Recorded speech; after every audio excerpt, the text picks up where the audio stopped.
Hey, how are you? Welcome back to Premier Talk TV episode 5. Gentlemen, we are back from the international break. Football is back the way we know it, the way we love it. How are we feeling? And hey, if you're a friend of the podcast, you know these fellas.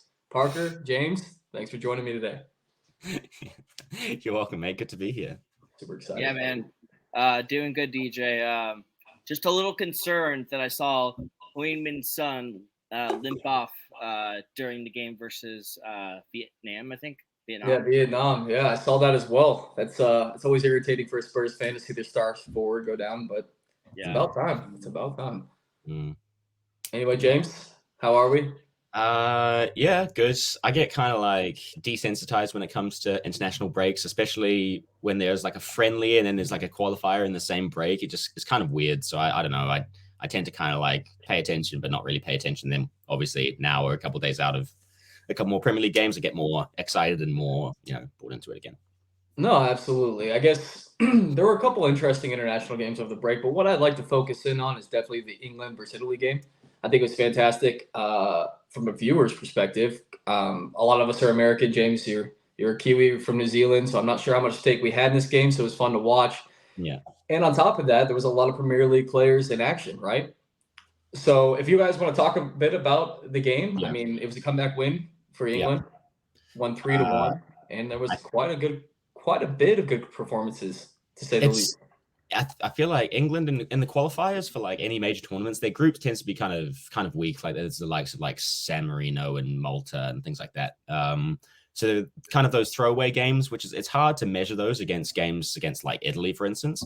But like I said, they played a friendly against the Socceroos, right, the Australian team, and then they went and played Italy. I think they played really well against Italy. It's still some of the same things that we've kind of seen with the Gareth Southgate England team, where it's just kind of like not that much inventiveness. I guess it doesn't really look like it's free flowing. I never really feel too excited. I feel excited when I see Jude Bellingham get on the ball or make forward runs or 1v1 moments from our players out wide. But in terms of like an overall like unassailing team kind of performance, I never really feel that way. But I think with that, England have probably booked their place now, I think. And Italy are struggling. I think Italy have a must-win game against Ukraine in Ukraine, I believe, which is crazy. So at least that group and how that's going, like I said, I don't pay attention too much. But yeah, always good to beat. I mean, Italy are the European champions, right? Reigning European champions. So good to beat them. Good to see England get a result. Yeah, not too invested, to be quite honest, but that's all I got. What do you think, Parker? Yeah, I think it's a good difference between the last time they faced them. What was it, like 3 years ago? The other European final, the European finals. So, and I think the England team is very much the same team. Like, it's a lot of the same guys with a few new faces here and there. But most of the time, I mean, it's most of the same players.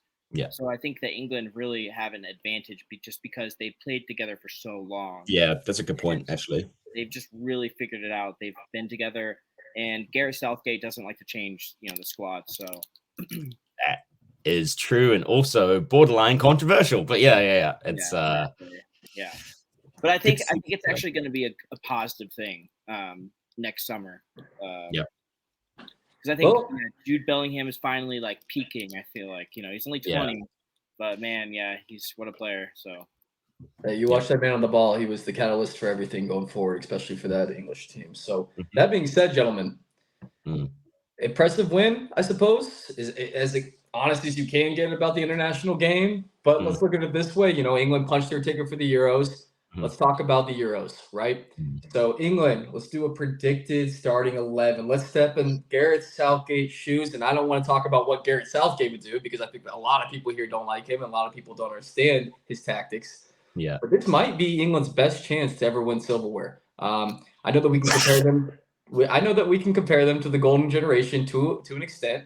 There's a lot of young talent on this team. Harry Kane's aging. He's also the best striker that England's ever seen in some arguments.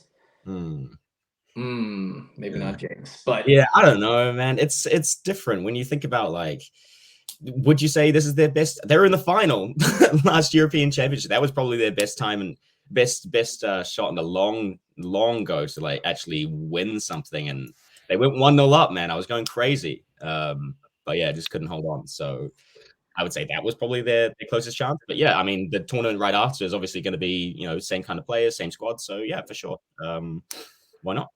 Well, you got to look at the team. I mean, they're aging, right? They're aging. But let's get into squad selection here. Yeah.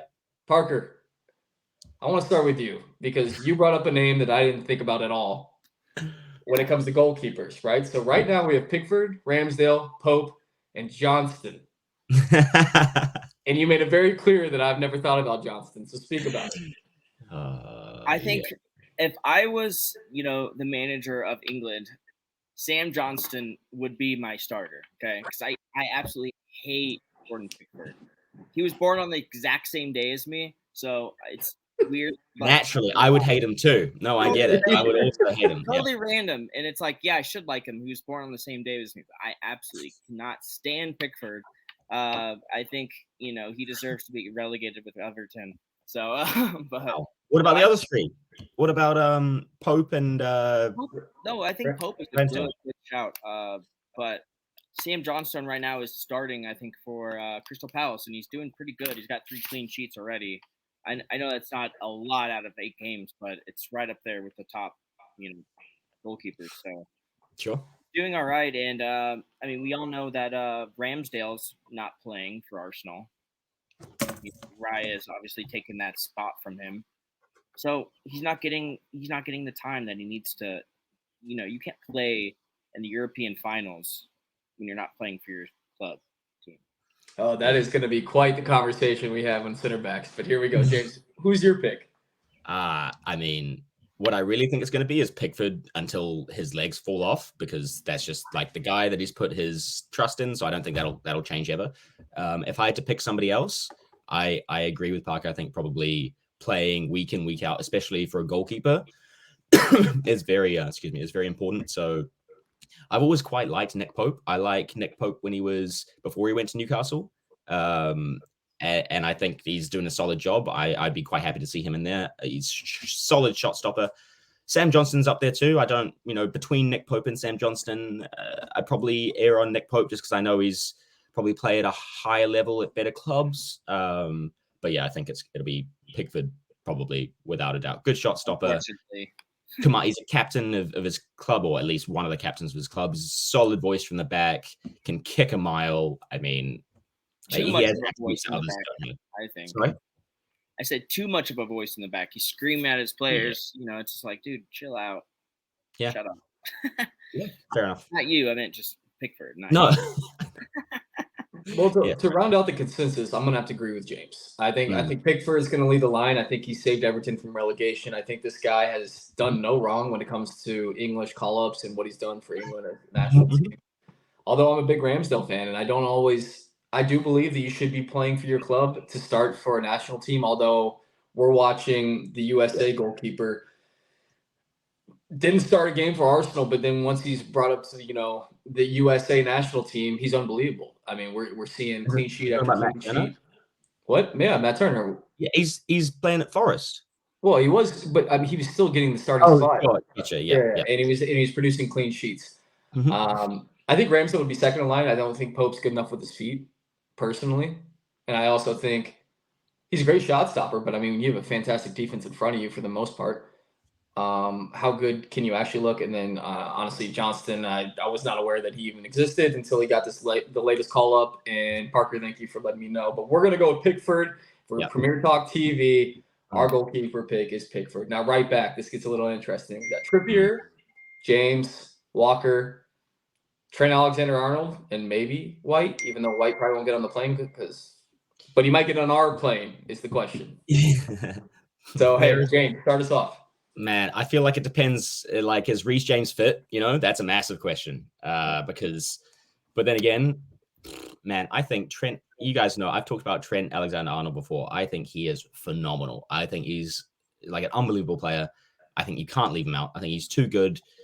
Technically, both for Liverpool and England, and yeah, I know 1v1 defending and all that kind of stuff. I understand the risks that I'd be taking, putting Trent in there, but to me, he's the best right back they have. I think then it's like for me, it'd be like Trent, Reece James, Trippier, which is kind of harsh to Trippier because he's been doing quite well. But I would think it's that kind of, if they're all fit and healthy and ready to go, those are the top three for me: Trent, Reece James, and then Kieran Trippier.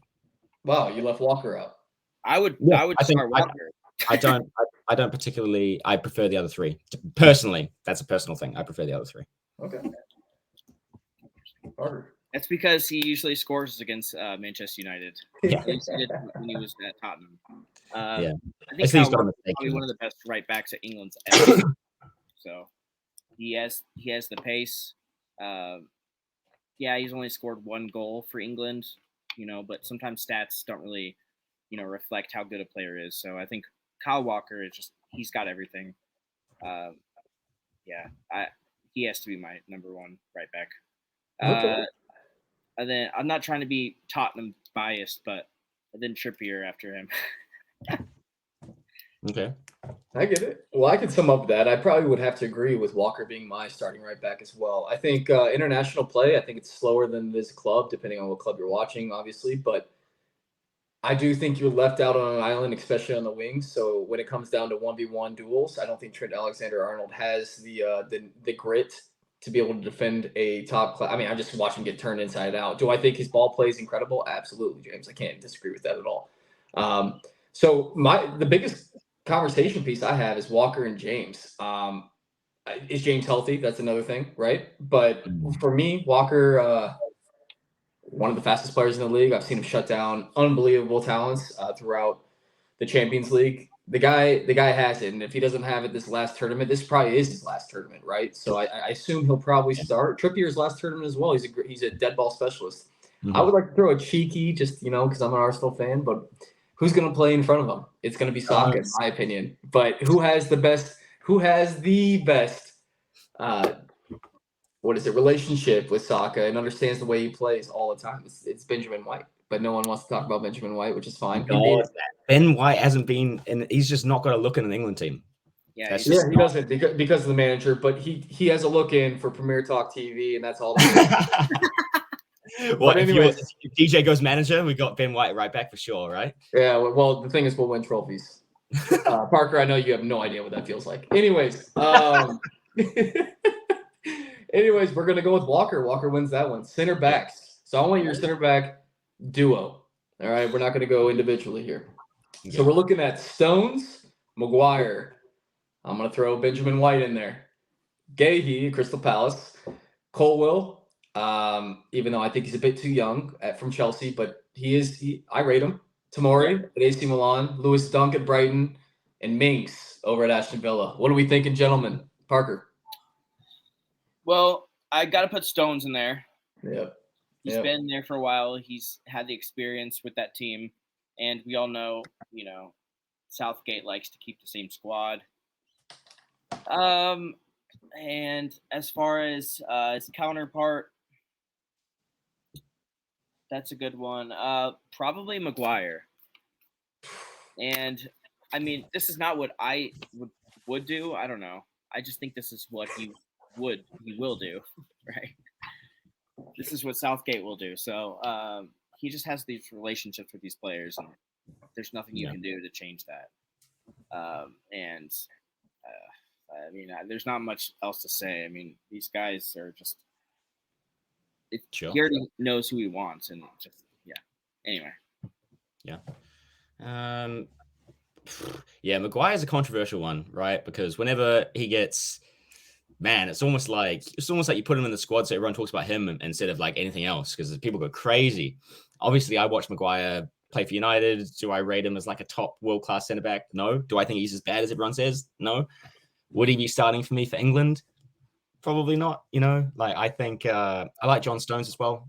I think John Stones' quality on the ball. I think the fact that he's played that inverted fullback role for Pep last year shows he can play in the midfield, shows how technical he is. I think it'd be John Stones, and then honestly, I quite like. I haven't seen much of Tomori this season. I don't know how he's been doing, but I remember last year he was having a blinding year last year, and also Lewis Colwill. So I don't know how would Colwill play if he was just like shoehorned into that squad. I mean, it's a coin flip, isn't it? But I like to, reinvigorate the squad or the starting 11 with a few new players. I think if they just keep the same ones over and over again, there's strength and stability, but there's also, I feel like it lets you down a little bit whether you're too predictable. So I'd like to see John Stones and Lewis Colwell. I think Tomori's close. I think Ben White, absolutely zero chance. I thought that was an unspoken question that needed an answer, so I'll just put that one there for you, Deej. I think Colwell could honestly play like a left back position too if he has to. Yeah, I think some of it also depends on Luke Shaw, because he's played Luke Shaw. They played like a back three, and he's played Luke Shaw as one of the left center backs. So I mean, going off of that, right? Though it's based off opponents, right? You're not playing a back three against France. Well, yeah, we'd hope not, man. Honestly, with him, I have no idea. Like, not in a good way. In like a, oh my god, what are we gonna do? I have no idea. So, well, he's a very conservative manager, in my opinion, right? Mm-hmm. So your pick was Colwell, right? Mm-hmm. Okay, interesting. I guess we're split all over the board, to be fair, because it's a tough one. Yeah, I mean, we can all agree on Stones. Stones, fantastic player, absolute Rolls Royce in the position. But I do like a little grit. I mean, once you have, an elegant player like Stones, even though he can get into a tackle. I mean, Gay's underrated for Crystal Palace. I think he gets stuck into tackles. I think he's pretty decent on the ball. He complements Anderson extremely well in that Crystal Palace defense. I would say White all day because that's his best position, but he's not getting on our plane apparently, and he's definitely not getting on that plane. So, along with him, do you really think? I really want you to say that you think Ben White is either one of the top two centre backs for England. Please just say it out loud in a sentence. Yeah, no, I'm going to say it out loud in a sentence. I believe Ben White is one of the most versatile defenders in England. He can play center back, he can play right back, and it's a shame that a lot of other fan bases don't see it the same way. Okay. That's what I will say. I'll go on the record saying that. But if my pick, Gahey's my pick. Okay. I don't know how we're going to end up on that. Maybe we're going to play. What was that? I was just saying Ben White doesn't even want to be there. If he gets chosen, he'd be like, I'm gonna sit this one out. He doesn't want to be there, so I don't think that Southgate has any plans. Why would we want him to be there? He doesn't even want to be there. He's a player that just doesn't get frazzled, man. I like a guy on the big stage who's just doesn't care, kind of nonchalant, doesn't care, kind of thing. You have to have a brain to get frazzled, and I feel like that guy's got nothing going on between. All right, it's enough out of you guys. I've had enough. You guys are just taking the piss. All right, let's move on to left backs. The left back seems kind of a short list to pick from, in my opinion, right? So we got Shaw, we got Chilwell, which will probably be the discussion between the two, and then you got Dan Burn. Yeah, this is easy. Chilwell's always injured. So yeah, if there's a world where Dan Burn is playing left back for England, I'm buying a lottery ticket or something. I don't know. There's everybody's the luckiest person in the world if that guy's playing left back. I think not that he's bad for Newcastle, but man, I would play just Reece James at left back. He could play. I'd play Reece James at left back. I would put a right back at left back. Honestly, not Reece James because I think he's more of like a shooter. Like he would do better on the right hand side, but. I don't know. Well, he could cut in on us, right? I always love that. But that being said, I mean, I think we're all in agreement. It's got to be Shaw. It depends if he's fit and healthy, or even when he's fit and healthy. If he's fit, is he fat? Because he's done that before. So we'll see if he's like in shape, and like raring to go. Coming back from a big injury is, sometimes hard. So we'll see. Does he have pace or not? We'll see. He's going rear of the plane. We got him. Okay, we're bringing him on, gentlemen. Parker. Do you agree? I mean, are you gonna fight for Chilwell? I think Chilwell would probably start if he's fit. So next summer, I see him being fit. Chilwell, I see him playing. Yeah. Okay. I suppose it's a bit of a coin toss. I'm gonna go with Shaw just because I kind of like the dynamism that he does bring. I don't think this is much a conversation. We're going to center defensive mid. I think Rice all day. So Rice, Phillips, if you count them. And then I just threw Trent Alexander-Arnold just because I'm looking for some kind of depth anywhere at this point. But I don't think it's an argument at this point. Rice has got to be our starter. Yeah, probably. Yeah, quite happy for him to be the. Yeah. Oh, twist my arm. Have Declan Rice as a holding midfielder. Yeah, I think he's cool. Yeah. Parker, you okay? I know you're a Tottenham fan. Is it okay to see an Arsenal boy shine in the midfield? No, that's totally. I totally want Rice in there for sure. I feel like I'm blanking. I can't think of anybody else that's an English defensive midfielder. Dude, Calvin Phillips. But like, I've been doing this all day, going back and forth. It's like, who is actually sitting in there? Can you think of one? Yeah, Phillips. Jordan Henderson. Dude, I wouldn't even put Hendo in this because I don't want to see him, but I should probably put him in this. You know what I mean? He'll be involved in the conversation. Scorer, so, and he's kind of a holding midfielder. So yeah, I would say that. So this will be interesting. I don't think he's much of a holding midfielder. I think he has more industry in him. I think he's a guy that, well, not that Rice doesn't, but I do think I see him as an 8 or definitely not a 10, but I see him as an 8. But what we're going to do right now is we're going to do a conversation between the center mid pairing above Rice, right? Because it's the only way I could do it. And I'm going to throw all the names, and you decide what you think. So obviously, Bellingham, Conor Gallagher, Mount, Henderson, even though I cringe when I say that name, Madison, Foden, potentially. Yeah. Who do you want to play? Who do you want to play? Oh, man. I feel like Jude Bellingham is an absolute given. Yeah. So I feel like it's who's going to play with Jude, right? So I feel like whereas some of them have really good, it's not a bad list, but in terms of pairing Jude Bellingham with James Maddison, I don't know if that would work. I don't think I saw it work. Not to say that it wouldn't, but I've kind of seen it. Wasn't that excited. But I think that could work. So I don't know. I think I could see Jude Bellingham and even Foden. But then again, Foden is in the same vein as Madison. So I'd want Jude Bellingham to be my main man. I'd want somebody next to him to be some sort of, do a little bit of the running for him. Honestly, this is a weird one, but I really enjoy Conor Gallagher. I think Conor Gallagher's work rate is unbelievable. Oh yeah. And for me, he's in the same mold of Jordan Henderson in terms of he's not a holder, he's not a 10, he's kind of like a box-to-box kind of industrious, break things up a little bit, get on the ball, can do some things, can shoot, all that kind of stuff. I think he's a well-rounded player, and I think he would suit that midfield really, really well. So I'd be quite happy to see Jude Bellingham and Conor Gallagher. Parker. I think Gallagher, he does a lot of work. Like you said, he tracks back, box to box kind of player, but I just don't think he really has like the end product for me. So so Rice, then Bellingham. Who are the other options again? Yeah, put some names on the board. Yeah, so some of the names on the board: Mason Mount. I'm surprised James didn't bring him up, but then again, he hasn't been healthy. Henderson, Saudi League. We got Foden. I guess you could. Yeah, I would put Foden as more of a midfielder. Honestly, I see him.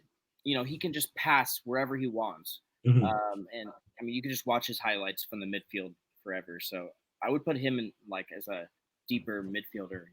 Not a defensive 6, but you know what I mean. Right. Who, Phil Foden? Yeah, I would. I would love to see that. I have no idea how that would work out. I would love to see that, actually. Like, I don't know if you could do it. Maybe you could. Maybe you could. I don't know. That'd be very interesting. Yeah. Okay. I mean, I've watched highlights of him, and he just passes it. He's just like a quarterback kind of thing. It's crazy. Sure. Yeah, I mean, okay. So wait, so who are your picks then? You Foden and Bellingham? Yeah. And this is for like the midfield, like the center midfield, right? Mm-hmm. Yeah. What do you think, Deej? Yeah, I think it's interesting. As you guys know, I think Foden's extremely overrated, but I do. When I look at his game, he's got a little bit of spark like Gaza did back in the day. I think. Oh. No, I do. I see something out of him. More of a street baller, I suppose, and I think that's best. That attribute is best in the midfield, the center midfield, where you're not constrained by a sideline, right? Yeah. That being said, I do think he'd be a great backup in it. It's got to be. I got to agree with you, James. I think the Conor Gallagher. I think he's physical. I think the man covers the most ground I've ever seen, besides maybe an informed Hendo back in the day. Yeah. And Bellingham, it was always a question of who was the second player he's going to play with. So for me, Conor, unless Mount goes on some kind of, he comes back from injury, he just lights. They're in the same mold, right? Where they're both kind of buzzing about, doing stuff, making passes. They can both shoot. They can do like an all-rounder kind of job. I just think Conor might do a little bit better, maybe. Yeah, I agree, which is kind of crazy. I would even throw Emile Smith-Rowe in there, but he doesn't play at all, so I can't throw him in there. I think he's good too. Yeah, he just needs to play. I agree. I mean, pick your poison at this point, right? Because it's not like we're talking about a world-class player at this point trying to complement the other person. We're talking about who's going to cover the most ground and do all the dirty work. Yeah. So for me, Conor Gallagher right now is the guy that's going to do it. I didn't mention Madison. I think Madison, if he has a fantastic year and stays, I wouldn't even be surprised if Madison has a fantastic year, stays healthy, elevates Spurs that he has been doing, but keep the same run of form. I could see him moving into the attacking mid portion of it and watch Jude play as an 8. Yeah, I think that Madison could do everything that Gallagher could do, but better, honestly. No, I think he's lazy and has too much of an ego, personally. That's what I think. Selfless running is not something I identify with James Madison. Not to say he doesn't. I definitely don't think about him when I think he's great off the ball. I mean, obviously, I don't know. I've heard a lot of Chelsea fans, they're just not really that happy with Conor Gallagher. That's what I've heard. And they're just but Chelsea fans, are they happy with anything right now? I wouldn't be too stoked with how things are going. But no, the only thing they're happy with is Enzo, and they'll talk about their XG that they should have scored and shit like that. And that's why I wanted a Chelsea fan on the pod today. But regardless, I think I think we decided Conor Gallagher is going to be the guy right now. I do think that's up for grabs. And I would be more than happy to see an informed Madison play for them, honestly, because I think the team would flow extremely well. I think Madison's a more technical player, but we'll see at this point. Let's go to left wing. You got Rashford, Grealish, potentially Sterling. If I don't know which wing he kind of plays. I think mostly right, but this is England's sport for choice, really, which is very nice to be able to say. Like out wide, even on the right. Can we do both? Can we do both wingers, like as a pairing? Yeah. Do you want me to throw the right wingers out there? Yeah, if you wouldn't mind. Let's do a pairing of wingers, right? So your left wing, you got Rashford, Grealish, potentially Sterling. I think Sterling can fit in right wing too. And then right wing, you got Saka, Bowen, Foden, Sterling. Yeah, I think. Oh man, it's really hard because I think Grealish is fantastic, and I actually think Rashford is really good as well. I think they offer different things. I think it depends which way you want to play, because I was thinking even putting Foden out wide to drift inside, but I don't know. That's a tough one. I think probably I'd go with Grealish, to be honest, because I think he's just, you can't touch him. I think he's such a silky dribbler on the ball. I think he'd create something out of nothing. And then on the right, you got to have Saka. I think he's too good for England to not have in there, I think. And then I feel bad for my boy Phil Foden because I think he's phenomenal, but I just think there's no space in there for him right now for me, but not a bad option off the bench. So Grealish and Saka for me. Yeah, I agree with Saka for sure. And then on the left-hand side, I think I would put Rashford because I really like the way he plays, for his country. He puts it all on the line. And Grealish, I just think he's inconsistent. Rashford is also inconsistent, so I don't want to, say that he's not. But I don't know. I think Grealish is just, I don't know. I think he's too emotional. I think Rashford is just somebody that just plays for the badge and he just puts it all on the line. Sure. I prefer him as a winger, but Grealish obviously a decent substitute there. But honestly, I don't even watch England, so this is kind of a topic that I'm not really that familiar with. Yeah, you've seen the players in the Premier League though, so you got a good gauge. Yeah, I know the players, but I don't watch England honestly. So yeah.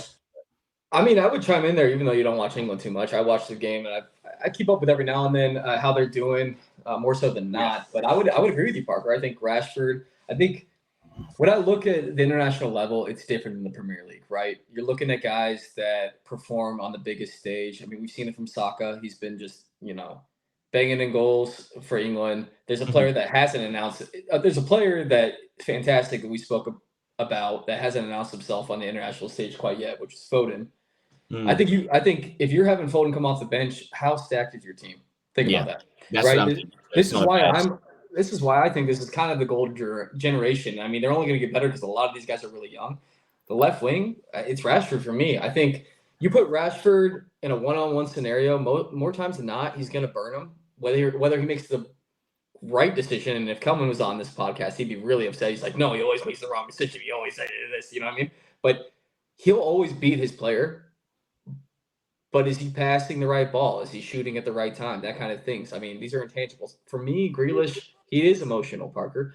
the way he plays is extremely emotional. You get stuck into the guy, and I don't think he's going to have such a good game as Rashford would. But also, he doesn't have the pace. Completely disagree, man. No way. Did you see when he was playing against was it Atletico Madrid, and they're all kicking the shit out of him, and he's just fucking loving it. He's laughing. He's having a great time, man. His mental is so good. I don't know where you're coming out with these emotions. No. I watched him play. No, I watched him play against Arsenal. Lost his absolute head. I mean, he was substituted in and just had nothing. He had nothing, and he couldn't compete with Ben White. Oh, does that mean his head's gone though?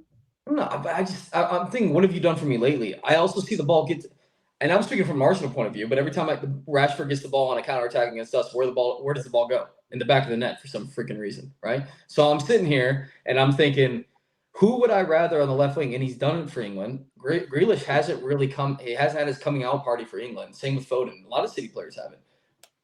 But Rashford has. Rashford carries his team. He is the face of Manchester United, in my opinion. And he does it for club and he does it for country. Yeah, everyone recognizes him. I think there's a lot of pressure that he just performs under.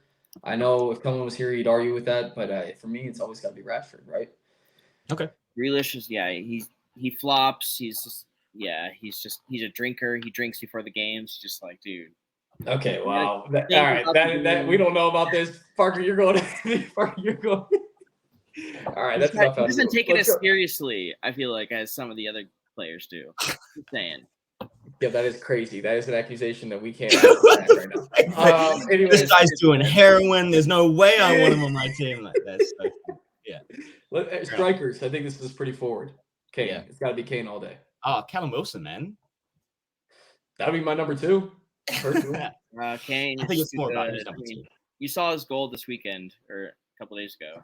Yeah, I think of course you can't go past Kane. But say just for instance, I think it's a right foregone conclusion whether it be Kane. So who would be your number 2? Genuinely, Kane's injured, tears his MCL night before the tournament. Who's backing him up? Doesn't that suck that we don't have an answer? Yeah, right. That's like Jared Bowen can play up top, right? No, what is it?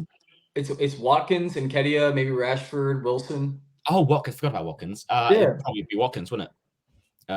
I'd put Wilson up there before him. I just think in big tournaments you need experience. Not that he has a ton of experience, but he's the older player, older head, kind of comes in, does his job. Does Watkins not come into his job? No, I think Watkins is extremely raw. Yeah, I was just questioning. Yeah. I don't know. I could see, could be either. It's kind of like a whatever. That's one of those things, behind the scenes, like who plays better with who, when they're taking reps and Harry Kane's not at training, who's the better striker? Like, we don't know. That'd be one of those things that's a small preference. And sometimes, I think Southgate has put Rashford up front too, like for penalties and stuff like that. So, I wouldn't be surprised to see Rashford even. I would probably see Rashford as the second one. One thing we'll all agree on Kane on this one. He's our starter. One thing I didn't mention in the center midfield, just because he's been injured for the majority of the year, Ramsey out of Aston Villa. He actually could probably be a decent shout. Sometimes he's ripping up roots. He is young, but to be honest with you, a lot of people that we were offering up as the partner with Bellingham were young as well, right? You look at Madison, you look at Conor Gallagher. There's not a lot of proof in the pudding, as they say here in the U.S., right? So I don't know, James. I'm glad you laughed at that. But here. So for all our listeners at home, this is our starting lineup. The PremierTalk TV starting lineup going to the Euros for England. We got Pickford at goal. Our right back is Walker. Center back pairing, up to you, but John Stones is a centerpiece. You could do Maguire, Gahey, or Colwell. It's up to you. Left back, Shaw. Center defensive mid, Rice. Our center mid duo would be Conor Gallagher, Bellingham. Left wing, Rashford. Right wing Saka, and striker Kane. Yeah. Does that team win a European Championship? Like, I don't know. Like when we're going through it, I felt like it was pretty strong in every position, but when we say them all together, I'm not like enthused, I feel like they've learned their lesson from 2020. I hope so. They're gonna figure it out. I think they can. But let's turn it around a little bit. Let's talk about the Premier League. It's up this weekend. I know we're all excited to get back and watch Spurs fall down the table. So, Man United, A new ownership, 25%. Sir James Ratcliffe pays more than $1.5 billion, and rumor has it he's running football operations. James, what do you think? Man, any change is good change. Personally, a little bit happy that we didn't get bought by the Sheik, because all the shit that we gave you City and Newcastle recently would just be kind of a little bit hypocritical. I'm glad that we didn't go that way. Like, man, as if we don't have a strong enough platform that we need like some Saudi Arabian prince to buy us because we need the money. Like, no, we don't. We need structure and we need good ownership. Yeah, right, man. Like, we don't have. We don't have, we haven't had any change. So I don't know. I'm optimistic for change, just like I was with Ten Hag coming in, right? Something completely different, something new. Let's see how it goes. What does it mean he's in charge of football operations? Is he the one that's identifying transfer targets? Is he the one that's ticking off on transfer? Who knows? I have no idea, but we'll see. And I imagine we'll hear about it. So I think any change is good change. Our transfer policy has been very poor the past 15 years or so. Even not just like human transfers, just like contracts negotiations, and our wage bill has been stupid. So hopefully there's a little bit more responsibility, a little bit more oversight. I don't know. We'll see what goes. But like I said, any change is good change in that realm. I got you. Hey, Barker, do you have any thoughts on this? James, are you are you Glazers out then for sure? Yeah.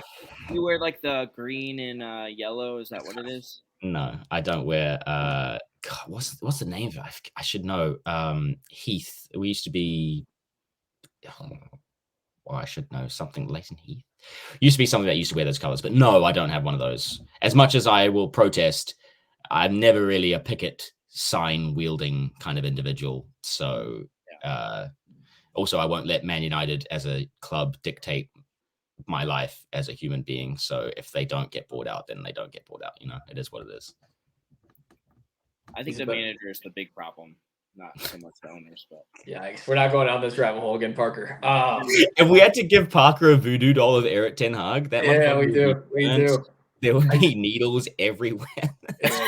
Ship me the same one. I find it kind of interesting. I do. Yeah. The Sheik decided to withdraw because the Glazers did a masterclass of telling everyone they're gonna sell the club, right? And then it's only giving up, partial control, which they have the majority still.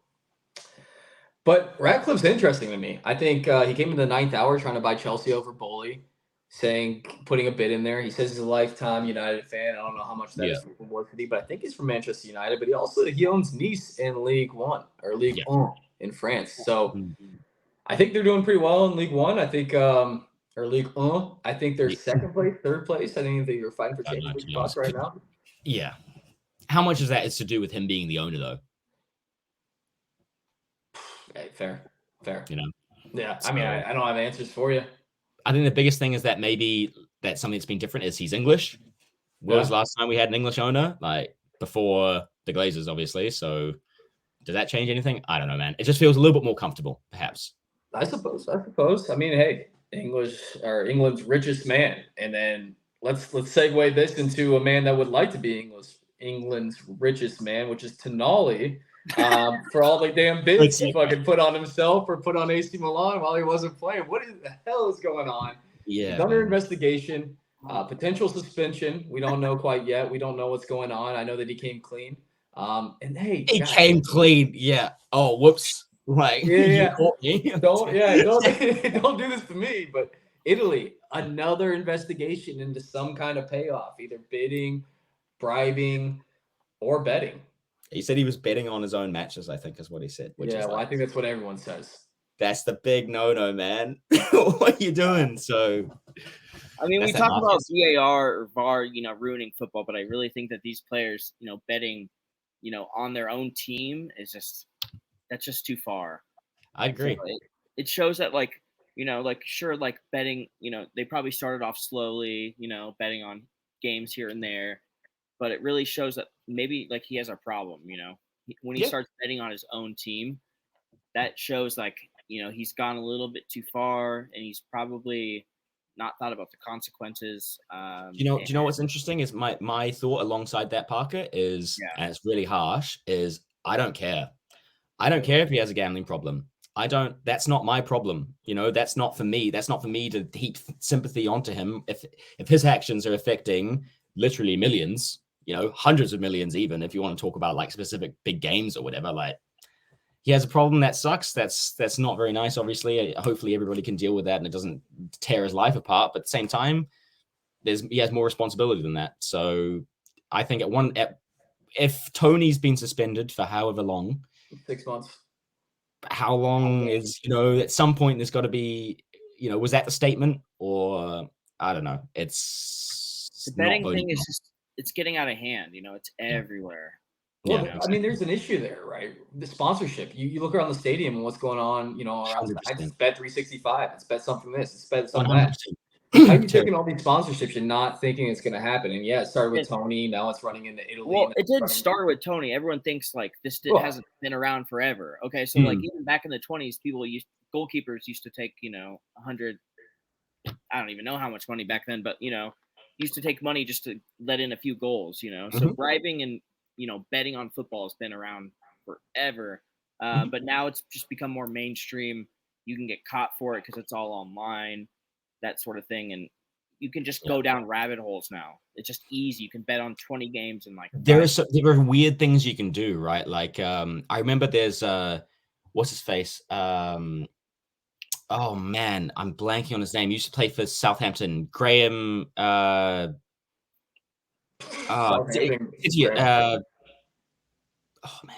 man. Forget it. Doesn't matter. Move on. No, but that being said, I mean, I'm totally in James's camp here. I have no sympathy. And I also think, I have an addiction is like you weren't even responsible for your actions. No, dude, he knew what he was doing. What he was doing. I'm not dealing with this whole, I have a betting addiction. Like James says, I have hardly any sympathy for it. You're only sorry when you get caught. That's how it goes. These are grown men. They're spending a lot of money, So yeah, for these guys, it's like you're putting a lot of money down. It's not just like normal guys betting $50 on a game, Well, to them, if proportion of income, maybe it is. Maybe if I'm making $100 a week and he's making 10 grand a week, like, what's $50 equivalent of me to him is 5 grand. So like it's the insane numbers they get to. I think that's the whole point, is that it's not about the amount of money. It's the fact that they're doing it at all. The fact that they could be influencing things, which it's not necessarily that they're going to make a profit on it. In my opinion, that's not what bothers me. What bothers me is that they're doing something for some other reason. Like they're not playing the game to their full ability. They're not respecting the sport. That's what gets me. And I think but what I think is like when it goes to the point where they're betting on their own team, it really shows like they actually might have a problem. Kind of like how Dele Alli came out and said, like, I had a problem with sleeping pills, like this could be, a delicate situation. So, I mean, it's not. Well, dude, you have the most intel on your own team. You could say, they have control, they're grown men, but sometimes, you can go down rabbit holes, like I said, and it's hard to get out of those things. So of course, I have some sort of sympathy for him. Honestly, I think there needs to be consequences so it doesn't happen. So goalkeepers aren't taking money, because that's when it really gets tough, when goalkeepers are getting money. I think the main one. I don't think you draw the line goalkeepers, but regardless, I don't want to talk too much about Tonali. I think he's under investigation. Clearly, we don't know what's going on. We'll see what happens, right? Yeah. Right. We'll see what happens. But I want to talk about Newcastle.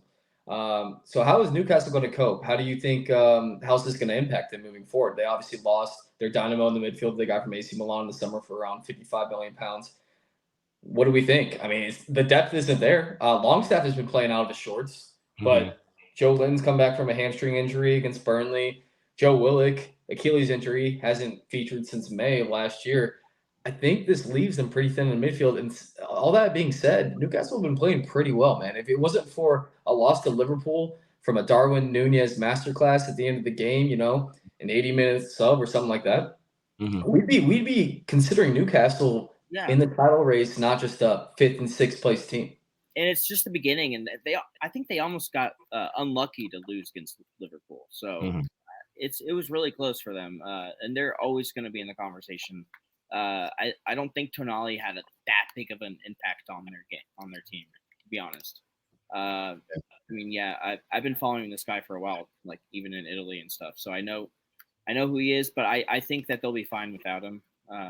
Like you said, Longstaff, I think he scored against PSG. So these guys, I mean, it kind of has to go down to the coach too. You know, he can really get those guys going to what they need to go. So, what do you think, James?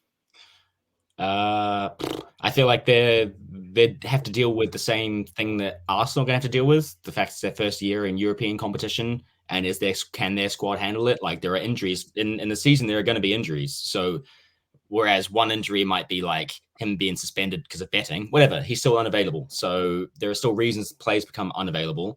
How does the squad deal with that?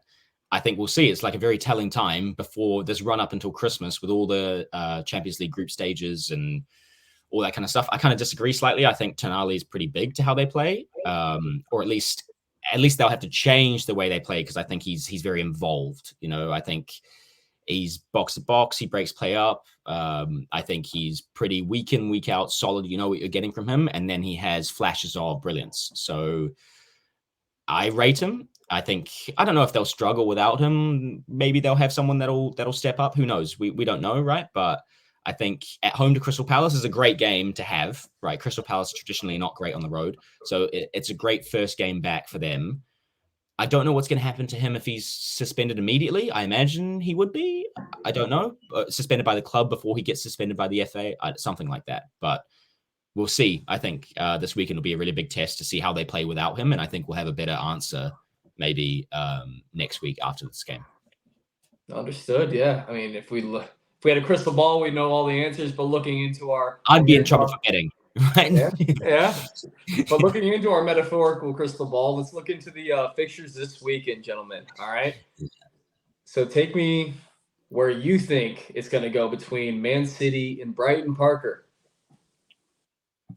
Right. So Manchester City, right? They lost 2 games straight. Three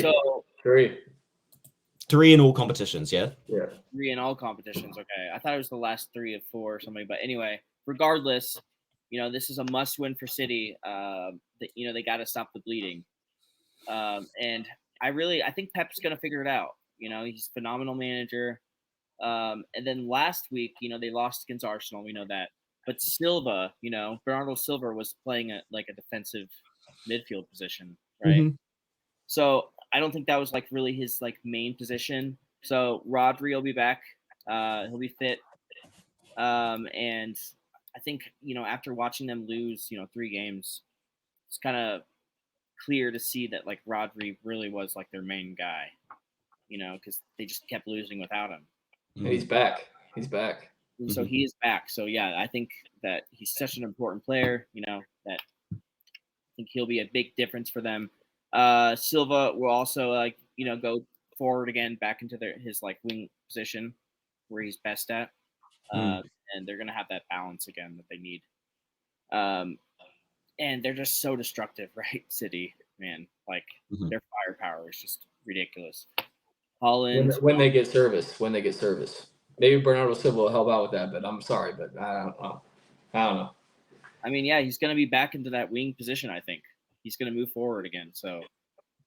DJ, man, you trying to say that Man City aren't explosive or destructive in attack? Are you serious? I think without Kevin De Bruyne, they're a different team. I think without Rodri, any team would be worse off without Kevin De Bruyne, but I don't think you can say that their attack isn't destructive and explosive. Well, I'm not saying they're not destructive and explosive, but what I would say is this isn't the same team that we watched, you know, make a second half haul last season. I do think Man City is probably going to win this game. I think Rodri is pivotal to their success, especially in the central defensive mid. It unlocks Bernardo Silva, like Parker said. And maybe that means there's going to be more service for Erling Haaland. But to say that Erling Haaland, yeah, he's okay. Damn, this is tough because now I find myself looking like an idiot live on broadcast because he is the leading scorer of the Premier League right now. Like, he's not that good when they don't pass him the ball. I'm like, yeah, well, you know. Well, mate, he was pocketed last game, but I don't think Brighton ships goals. Brighton ships goals, and City doesn't. So I agree with Parker. This is Man City. This is everything for Man City. They have to bounce back. If you don't bounce back now, I read something that the last time City lost, right, was like 2 games in a row, was in like 2018, and then after that, they didn't lose for like 15 straight games. Yeah. So it just shows like what they're capable of. And yeah, the mentality monsters, man. Pep is he'll be driving them. You know, the fact that they lost 2 in a row, everyone's like up in arms. The fact that they lost 3 in a row, that's crazy. They also point out quickly that Brighton are winless in 4 as well. They haven't won in the past 4 games. So I didn't know that. they've lost. They drew. So I'm looking at it. They drew with Liverpool 2-2. They drew with Marseille away 2-2. They lost 6-1 away at Villa, and then they lost 1-0 away at Brighton. So I think Brighton are overrated. Wait, lost 1-0 away at Brighton. They are Brighton. Sorry, 1-0 away at Chelsea. My mistake. So that's 3 away losses, right, in the past 4 games and a home draw. So I think they're really easily like figured out, and I think Pep's definitely figured them out already, and most clubs have. They just press really, really high, and then they leave their defense kind of like vulnerable. They have Dunk and Veltman back there, and they can hold their own, but they can only do it for so long. So Pep definitely has a game plan. Brighton are just, I think they're easy to read now. We know what they're going to do. Everyone knows, they have score prediction. Score prediction. 4-0 City, dude. 4-0. Yeah, I like it. I have to agree. I have to agree with you, Puck. I think it's going to be something around that. I mean, I see a City win, but I think it's going to be 3-2. I don't think Brighton really haven't beat any good teams this year. When you look at their schedule, I mean, they beat Manchester United, Bournemouth, Luton, 10-man Wolves. I just don't see. It sounds like we're talking about your team. But they also, I mean, they held their own against Liverpool, 2-2. But like, I don't see them. Well. I mean, I would agree. I mean, Man City's defense is extreme. It's much better than Liverpool. It's much better than any team that they played. Are they going to be able to unlock them? I'm not sure. They're not going to have the ball the entire time. They do play. I mean, I'm watching them the Liverpool way. They do play free-flowing football. But yeah, I mean, I guess we're all on a consensus that it's a Man City win. James, what do you think about Liverpool versus Everton? A Merseyside derby, baby. Okay, I'm going to delete that past 5 seconds of my brain because that was awful. All right. I think Liverpool have way too much for Everton, but at the same time, these kinds of derby games, like the Manchester derby, although it hasn't been that way in a while, the Merseyside derby, North London derby, those ones are kind of like a final, right? So it could go any which way. I do think that Liverpool have too much quality. How could you not say that after watching both teams this year? So in theory, it should be a very easy, comfortable win for Liverpool. I don't think Everton have had much success going to Anfield in the past few years. I might be mistaken, but I don't think so. So yeah, I think that's a pretty easy one to call. I think Liverpool, too good. Yeah, Everton have been doing well recently, but I still think I agree, James. Yeah, Liverpool just too strong. Everton are figuring it out though, and I think they could finish like 10th, maybe. I don't know, somewhere around there. Yeah. They're starting to figure it out. And they have good players. Who, Everton? Yeah, they have decent players. So. Yeah. They've been struggling for a while now, so something has to change. Or, I mean, the first 5 games of the season, I think, or the first 8 games of the season, I looked at their XG. I think I talked about that with you, DJ, their XG goal difference, and they're just not converting their chances. That's what the stats said, right? But then if you watch them, sometimes you think like, what are they trying to do, man? I have no idea. So we'll see. I don't know. Can they turn it around and become a strong team? I don't think so, but that club's a bit of a shambles right now. So we'll see how they go. Yeah, I tend to agree with you guys, right? Liverpool, the firepower they have up top is just too much. It's going to be too much. And I honestly, their midfield is pretty good. It's developing. It's all brand new players playing with each other. I don't really see Everton getting much except for off corners at this point. As you stated, yeah, dude, their XG is incredible, but they don't have a finisher. Maybe Calvert-Lewin, is he healthy? When he is healthy, is he on? Are you going to get the service? Who really knows, right? But it wouldn't be unlike Sean Dyche to get a result, right? Yeah. I think every year he has a shock result where he goes away. Or is it at Anfield? I think it's at Anfield, right? Anfield, yeah. Right. Every year he has some kind of shock result. Just like, wow, okay, well, that's Sean Dyche ball. That's the old Burnley that we've seen, right? So I wouldn't be surprised if they got a result. But if I was a betting man, it's Liverpool all day, and it's probably Liverpool by 2. Yeah. I'd say so. I think it could be 3 or 4, to be honest, depending on how the game goes. But I think they have too much. Right. I agree. And then last but not least, probably the game of the weekend, Arsenal Chelsea. You know, a London derby. I wonder which way you're going to pick. Yeah, right. I mean, obviously, I'm going to pick Arsenal. I think this international break came at a great time. I think we had a lot of injuries, a lot of people coming back from injuries. I think this international break gave a lot of people rest. Bukayo Saka, Martinelli was just coming back, but he changed the game and flipped the game on his head when he played for Man City. We got Thomas Partey finally getting minutes for Ghana. And I'm sitting here and I'm thinking, how long has it been since I've seen Saka, Martinelli, and Jesus all play together, right? Yeah, it's been a while. Huh? Yeah, it's been a while, and that's when we were firing last season. We had that top three, with William Saliba in the back, but everyone seems to be coming back. We're getting healthy. If there's any time that Arsenal's finally going to show, because we had a show this year. I mean, we've been grinding out results. I think this is probably the game that we showed that, hey, we're here to stay. Not that the win last weekend didn't show that, but it's never been a result other than us beating Bournemouth 4-0 that you're like, okay, Arsenal's back. You know, they're playing free-flowing football that they played, partially because a lot of people have respect for us. They're playing a low block. But I'm looking at statistics, and Saka, Martinelli, and Jesus have only played together for 23 minutes this year so far. So I'm excited to see him back. I think it's going to be great. I think, looking at statistics again, we're number one in the Premier League for corners. We have 69 corners, and it means a lot of touches around the box, right? So I think it's only a matter of time that we convert. I think Nketiah being subbed out and putting Jesus on top is a little agent for chaos. Chelsea's defense, I'm not really sure where they're at right now. Yes, they've had good results, and yes, Poch is pushing this team forward. They look like they're putting some results together, but also if you start looking at their schedule, man, where are they going to pick up points? This is probably the hardest run they're going to have. You better hope that you get some kind of result with Arsenal, because I think following it, they play like who do they play? Who, Chelsea?